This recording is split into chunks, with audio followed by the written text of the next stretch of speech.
Mainly এখানে আসার আপনারা জানতে পারবেন যে ধরেন সিএ এর সাথে আমার অ্যাসোসিয়েশন প্রায় 15-16 বছরের।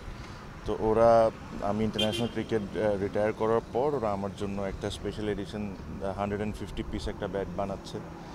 আর এই ব্যাটটা বেসিকলি যারা আমার ফ্যান ছিলেন বা আমার খেলা পছন্দ করতেন তারা যদি একটা মোমেন্টাম হিসাবে রাখতে চান তাদের জন্যই তৈরি করা। তো আমার খুব ইচ্ছা ছিল যে এই 150টা ব্যাট আমার জন্য খুব স্পেশাল, যেখানে আপনারা সামনে দেখবেন যে একটা স্টিকার লঞ্চ হবে, সবই হবে। সো আমি চাচ্ছিলাম যে প্রত্যেকটা কাট, প্রত্যেকটা ভিলো যেরকম আমি নিজের হাতে চুজ করি, প্রত্যেকটা শেপ আমি যে শেপে খেলতাম ওই শেপে হোক। সো ওরা যারাই এই জিনিসটা নেবেন কিনবেন তারা একটা মেমোরি হিসাবে রাখতে পারবেন আমার। So that is the biggest reason আমার এখানে আসা। 99%, প্রবলি 95-99% বাংলাদেশে যারা ক্রিকেট খেলেন ছোট, তাদের ফাইন্যান্সিয়ালি তারা খুব বেশি স্ট্রং না। সো এখন রিসেন্ট টাইমসে আমি যা দেখছি বাংলাদেশের মার্কেটে যে পরিমাণ দাম হয়েছে ব্যাটের, এটা ইনসেন। এটা এই একটা ব্যাটের দাম এত টাকা হওয়ার কথা না। সো এই সিএ বাংলাদেশ করার অনেক বড় একটা রিজন ছিল যে ব্যাটের দামটা যদি ধরেন 15,000-20,000 টাকা করেও যদি কমে নিয়ে আসতে পারি, তো যারা এই একাডেমিতে খেলে বাচ্চারা বা নতুন লিগ খেলছে তাদের জন্য এটা একটা সুবিধা হবে। আর আমার কাছে মনে হয় যে আমাদের ফার্স্ট শিপমেন্টে যে জিনিসগুলো আমরা যে প্রাইসে দোকানদারদেরকে দিয়েছি ওটা ভেরি রিজনেবল। সো একটা ব্যাট যেটা ধরেন একটা সময় শুনতেছিলাম 1 লাখ টাকা চলে যাচ্ছে, ওটারও যদি আপনি 60-70 হাজার 75 হাজার টাকায় নিয়ে আসতে পারেন তাহলেও আপনি 20-25 হাজার টাকা কমে গেল। সো ওই ছেলেদের জন্য এই জিনিসটা অনেক ইম্পর্টেন্ট, বিকজ আমরা সবাই জানি যে আমাদের আপনি প্রচুর স্টোরি শুনেছেন অনেক ক্রিকেটারের যে একটা ব্যাট কিনতে তাদের পরিবারের কত কষ্ট করা লাগে। সো এই প্রাইস পয়েন্টটা আমার কাছে এখন যেটা বাংলাদেশে চলছে এটা আনরিয়ালিস্টিক মনে হয়। আমার মনে হয় না যে আপনার বেস্ট অফ দ্য বেস্ট ভিলোরও দাম এত বেশি। তো আপনি, আমার কথা হলো লাভ করেন, অবশ্যই করেন, বাট এমন লাভ করেন না যে কিনতেছে সে মরে যায়। সো আমার অনেক বড় রিজন এটাই যে এই প্রাইস পয়েন্টটাকে কমায় নিয়ে আসা।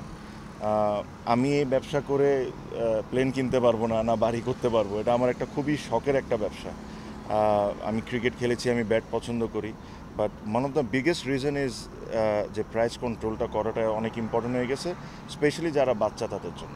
আসলে সিএর ফ্যাক্টরিটা আমি বলবো আপনারাও যা ভিজিট করেন, ওদের ফ্যাক্টরির ভিতরেই ওদের একটা মাঠ আছে খুব সুন্দর।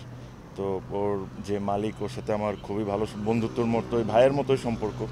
সো এমনি কথা বলতে বলতে ব্যাট ধরে আমি চিন্তা করে একদিন মেরে দেখি কেমন লাগে, খুব ভালো লাগছে। সো যতটুকুই 4-5টা বল খেলছি, I enjoyed a lot. Bashundhara ডায়াপেন্ট এখন আরো উন্নত। এই hot air through top sheet দ্রুত শোষণ করে সোনামণিকে দেয় কোমল অনুভূতি। ক্রিকেট খেলেন, আমরা খুব কম আছে যারা একটা ব্যাটে ফিক্সড করে থাকেন। তো দেখেন ওয়ার্ল্ডে অনেক ব্যাট মেকার আছে যারা ভালো ভালো ব্যাট বানান, হ্যাঁ, বাট আমি সবসময় ফিল করি যে ওই ব্যাট মেকার আপনাকে মানে প্লেয়ারকে কতটুকু ভ্যালিউ করে ওটা ডিপেন্ড করে। তো সবসময় আমি যারা ন্যাশনাল টিমে খেলে বা যারা ইয়াং প্লেয়াররা আছেন তাদেরকে একটা কথা বলি যে ব্যাট নিয়ে কোন কোম্পানিতে যাচ্ছ, কোন কোম্পানির ব্যাট ইউজ করতেছো ওটা বড় ম্যাটার করে না। ম্যাটার করে ওই কোম্পানিটা তোমাকে কতটুকু ভ্যালিউ করতেছে।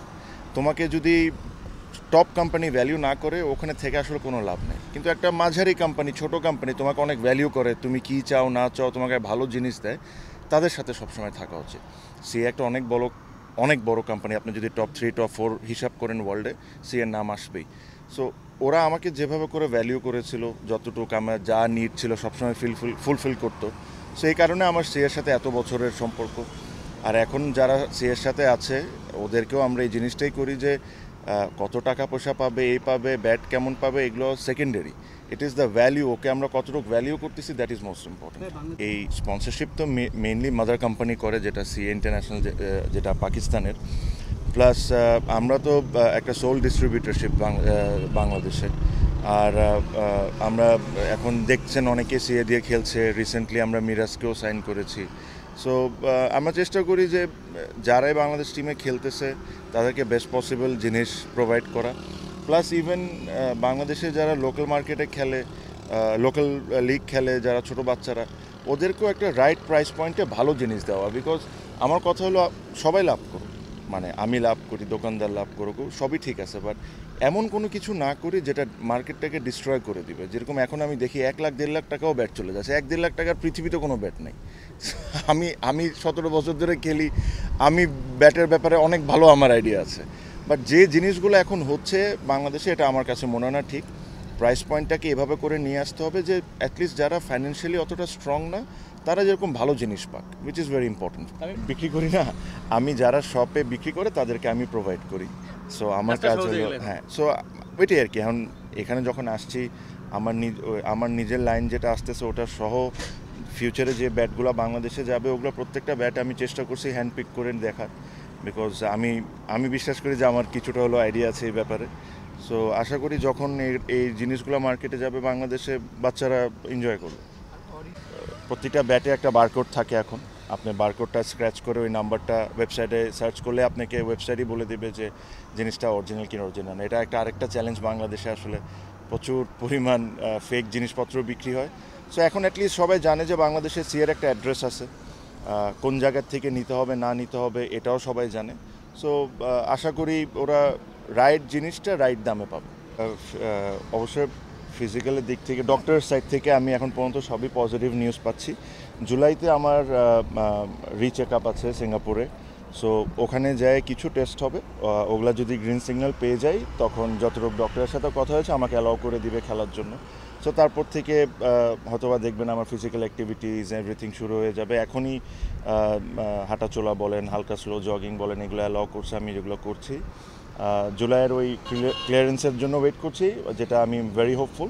তারপরে ইনশাল্লাহ যদি সব ঠিকঠাক থাকে আস্তে আস্তে মাঠও দেখবেন।